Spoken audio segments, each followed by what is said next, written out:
Oke guys, jadi hari ini kita akan ngebahas seorang pria yang dipenjara selama 20 tahun atas kasus tersangka pembunuhan, dan ternyata polisi itu salah tangkap. Jadi pada tahun 1980-an, seorang pria yang berasal dari Korea Selatan harus mendekam di penjara karena dituduh telah menjadi pelaku dari kasus pembunuhan. Dia ditangkap dan ditahan oleh pihak kepolisian terkait dengan kasus pembunuhan yang berasal dari desa Hwasong. Tahun 1986 sampai 1991 telah dikabarkan bahwa ada 10 orang yang meninggal akibat dari pembunuhan Hwasong tersebut. Salah satu korban dari pembunuhan tersebut masih berusia 13 tahun. Yun merupakan satu-satunya orang yang diamankan oleh pihak kepolisian. Dia didakwa dengan hukuman penjara seumur hidup, dan ia sudah menjalani hukuman tersebut selama 20 tahun. Namun setelah 2 dekade menjalani kehidupan sebagai narapidana, penyelidikan berhasil membuktikan bahwa Yun adalah bukan orang di balik kasus pembunuhan tersebut. Dalam pengadilan juga diungkap bahwa Yun telah disiksa polisi dan mereka telah gagal melakukan penyelidikan.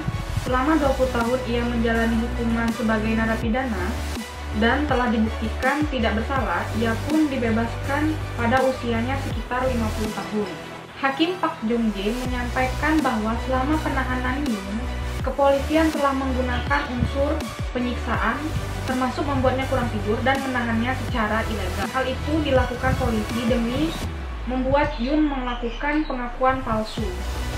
Pengacara Yun menyebutkan bahwa saat pertama Yun ditangkap, Yun masih berumur 22 tahun.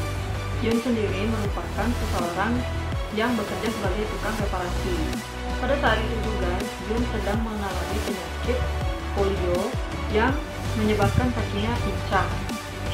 Yun mengaku bahwa dirinya telah diborgol di kamar selama 3 hari, tidak diizinkan tidur, dan hampir tidak diberi makan selama interogasi berlangsung. Kemudian pada Juli 2020, Kepala Badan Kepolisian Provinsi Gyeonggi, Beong-ju, mengatakan bahwa selama pada tahun 1989, polisi menyerang Yun dan memaksanya untuk membuat pengakuan palsu. Ia pun kemudian bersujud dan meminta maaf kepada pihak yang merasa telah ia rugikan, termasuk pada keluarga Yun dan juga keluarga korban. Beong-ju, seorang kepala Badan Kepolisian Provinsi Gyeonggi, mengatakan bahwa hasil persidangan ini bisa menghibur dan membantu pemulihan kehormatan terdakwa. Jadi setelah lebih dari 30 tahun Yun di penjara, akhirnya ia bisa menjalani kehidupannya dengan tenang. Setelah mendengar hasil persidangan juga, Yun merasa lega karena ia terbukti tidak bersalah. Atas ketidakadilan yang ia terima selama puluhan tahun ini, salah satu pengacara Yun menyebut bahwa dirinya bisa meminta kompensasi atas kerugian fisik, mental, dan sosial yang ia terima selama ini. Namun Yun mengatakan bahwa tidak ada besaran uang untuk menggantikan atas apa yang telah ia lalui dan keluarga besarnya terima. Kemudian dari hasil penyelidikan bahwa tersangka pembunuhan gadis 13 tahun dan 9 orang lainnya di Hwasong adalah Lee Chun-jae. Fakta ini baru terungkap pada September 2020. Pengakuan tersebut baru disampaikan oleh Lee pada bulan November. Setelah Lee diwawancarai oleh kepolisian sebanyak 52 kali dan selama 7 bulan oleh pihak kepolisian.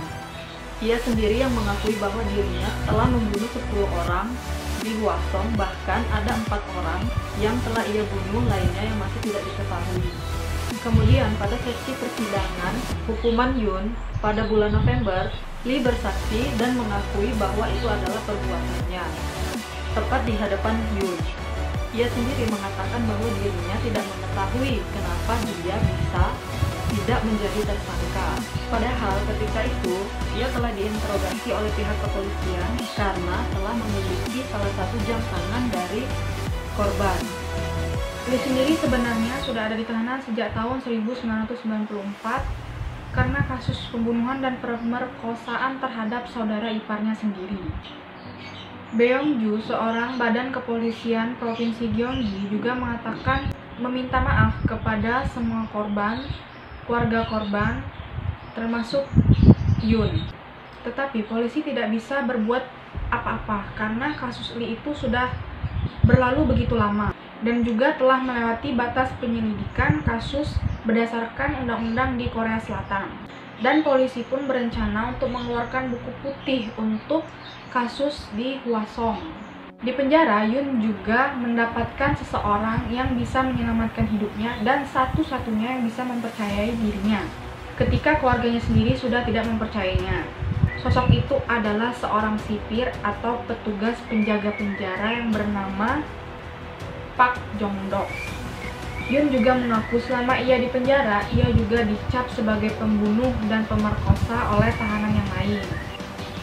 Ia merasa sebagai kambing hitam atas kasus tersebut dan ia terkadang merasa ingin mengakhiri hidupnya sendiri.